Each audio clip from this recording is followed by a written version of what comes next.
So we are going to move on to our discussion topic of the week. Yeah. Which, Greg, you came up with the discussion topic this week, which is pitch a comic character movie. Yeah.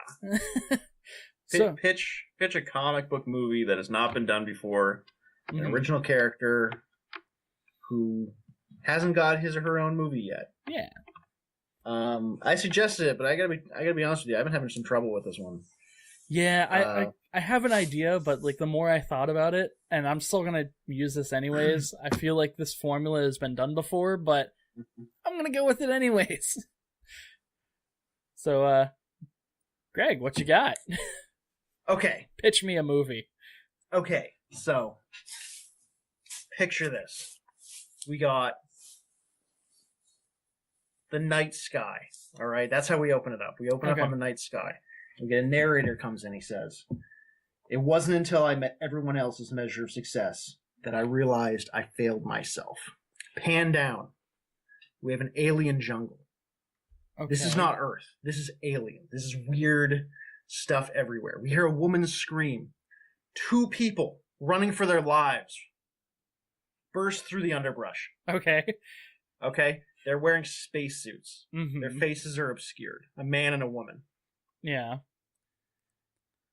The woman shouts, "My God, what was that?" And he says, "Keep running!" And they run. And there's something chasing after them. And they run until they get to a cliff. Mm-hmm. And the woman says, "What do we do now?" And he says, "We turn around. We face them." They turn around. Just then, a massive spear comes, kills the woman, takes her out. Turns around. It is anthropomorphic fishmen riding giant snakes. Oh, and they're pissed off. This is a crazy alien world. What's going on? I know. So our lone man, our space man, he's running around, trying to avoid these snake men. He's panicking. Yeah. He encounters all kinds of as he's running, he's encountering alien temples. He's seeing all kinds of weird architecture in the strange alien world. You don't know what's going on yet. Just then he encounters weird frogmen. And when the fishmen show up, the fishmen and the frogmen start to fight. Okay? Mm-hmm. He uses that in his escapes to get away. He runs back to his science team. We're standing around a strange machine. There are children there. Mm-hmm. One of the children says, "Dad, where's Mom?" And one of his lab assistants is like, "Oh no, it's okay. We're gonna come back for her. She's waiting." And he says, "No more lies. Son, your mother is dead." The machine fires up, ball of light. They disappear. And then we get our title, Black Science. Music swells. Oh, Black Science might actually be better off as a TV series. Yeah, I was going to say that one I would see more of a TV series, or I would rather see it as a TV series than a movie. I could see it done. We have a ton of interesting characters. Act 1 would be young Grant McKay, anarchist scientist. The man does not have a doctorate because he believes that doctor and professor is just something you put in front of your name to make yourself sound smarter than you are. Yeah. He is a man who believes that anybody can acquire knowledge and anybody can use it. And so he designs and builds a machine to make the world a better place. Mm-hmm. During the first act, we introduce all the characters. We have Kadir, who is the sneering businessman who wants Grant to fail. He funds Grant's project, but he wants Grant to fail because he is in love with Grant's wife. Yeah. We've got Grant's wife and kids, who he's neglecting because he's building this machine. He spends years building this machine. We have his assistants, a young man who he convinces to drop out of college because doctorates are just useless. And you can acquire knowledge anywhere. And you don't need to go to college to get a stupid label in front of your name. Second act, would be actually using the machine to jump to another dimension, and everything goes wrong. Everything goes wrong. Grant gets separated from his family. He's stuck with Kadir for some reason to have a fist fight. They go all at it. And the third act would be Grant realizing that he is a shitty father, that he made a mistake, because all throughout like the beginning of the story, he's just cramming his ideals down everybody's throats. Yeah. And at the end, he realizes that he is not right. He's actually not a good person, but he is a good scientist, and god damn it, he's going to get his kids back. So he tames some sort of like fish monster with legs. He designs a gun that shoots birds made of lasers. And he just crosses some weird sci-fi landscape and gets his kids back. It's going to be crazy. Oh, man. It's black science, and it's amazing. Well, you hear it here, folks. If you haven't read Black Science, read it. Something tells me you might like that book. No, he hates it. He's just trying to upsell it, really. Oh, man. Well, I don't have anything anywhere near as good, so I'm going to go last. Try it. Come on. Oh, go ahead. Yeah, thanks. Yeah, I got to follow that. Open it up. Okay. Here, I'll help Dub out. I'll go next, so that way it can be just... We'll ease into my disappointment. Yeah. Okay, so I had an idea for like the teaser trailer kind of thing. Starts off, kind of shows like this outline of this soldier in black armor, or black body armor suit, and it goes up and it flashes in these scenes from an older movie where you see this villain kind of go, he's causing terror, all of this sort of thing, and he ends up getting blown up. In comes a scientist, finds this piece of material, brings it back to his lab, and as it keeps going up, it then shows this high school bully who gets rescued by his favorite superhero, goes on to do better things, joins the military. Who's the superhero? It's Venom. Okay. The superhero that rescues him is Spider-Man. So then he's off in the military. He gets into an accident. He loses his legs. Flash Thompson gets approached by scientists to enter this program to become Agent Venom. And it kind of builds up from there. So I don't know. Who's the villain? The villain is going to be my favorite Venom specific villain from when I was reading the comics, Jack-O-Lantern. Okay. He is a ruthless killer. Like he goes and he just attacks.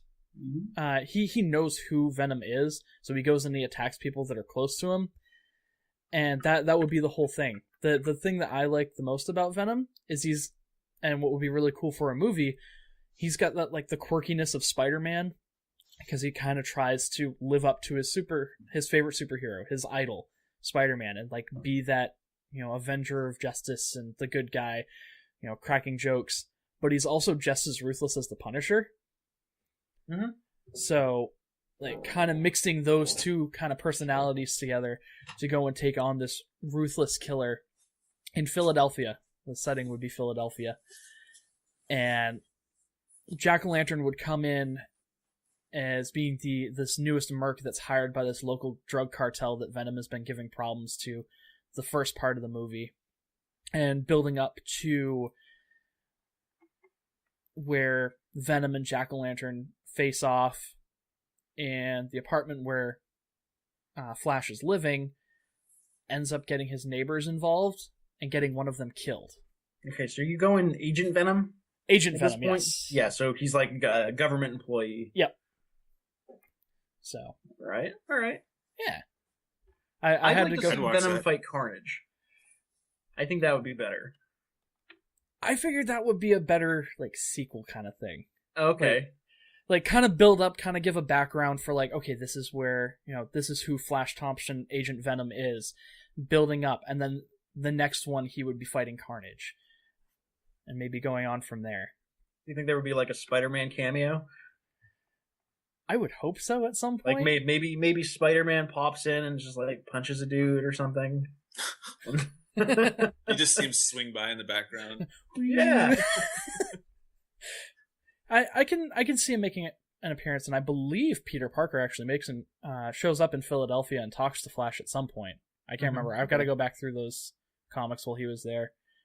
But yeah, I'd watch that. Secret, yeah. I mean, I love that your pitch is so good. You're already getting sequels. Yeah.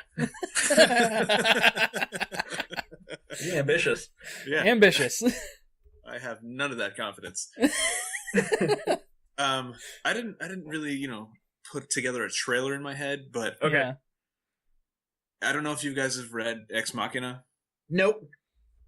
It's an amazing series. Never heard of it. It's written by Brian K. Vaughan.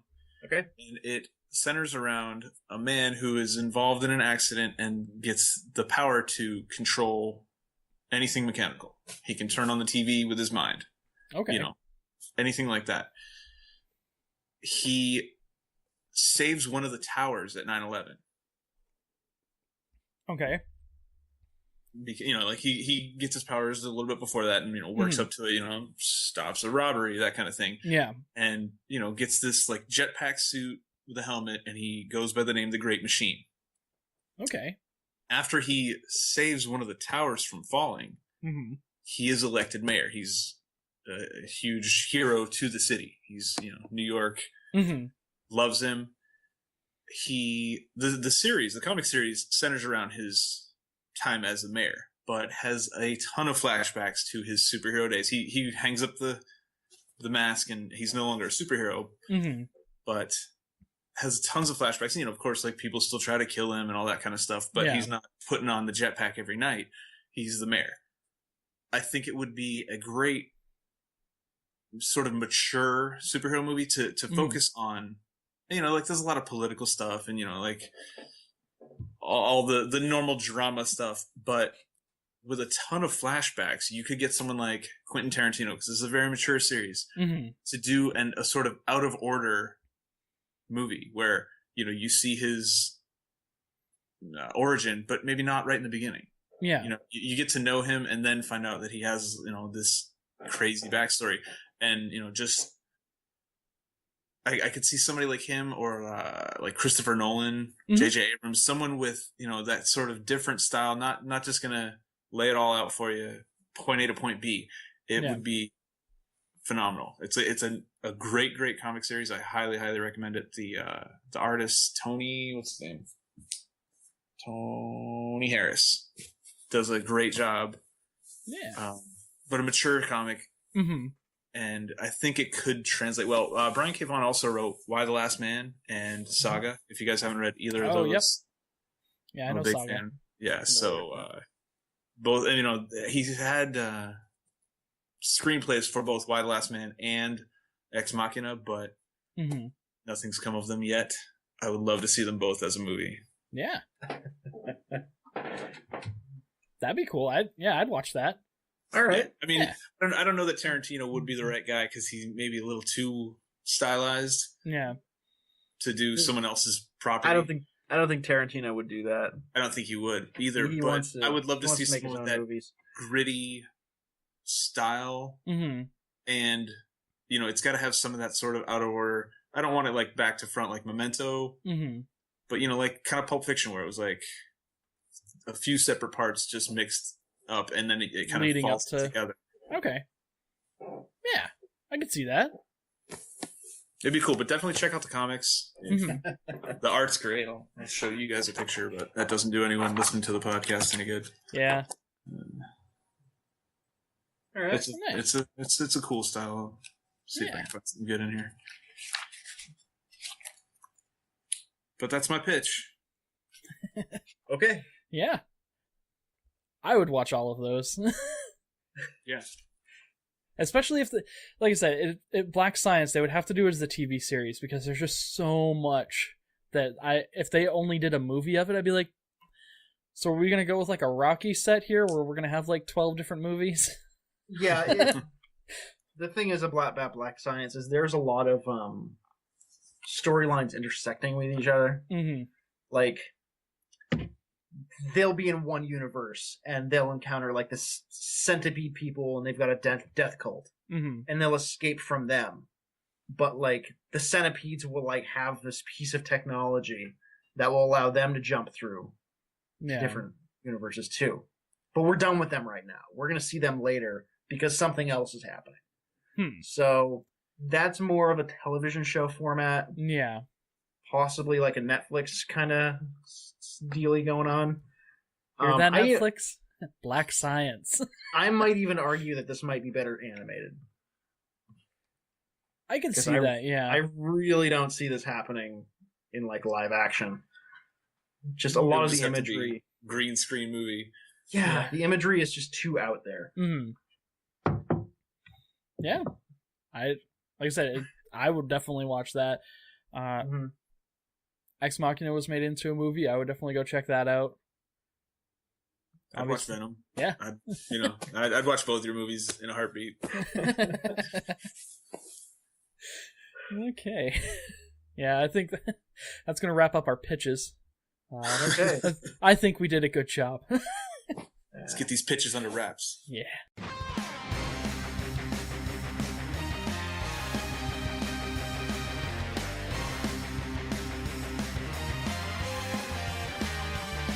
Make sure to like, comment, and subscribe, and be sure to check out our podcast every Monday on iTunes and Podbean. Just search for Geek Hype Radio. And until next time, sayonara.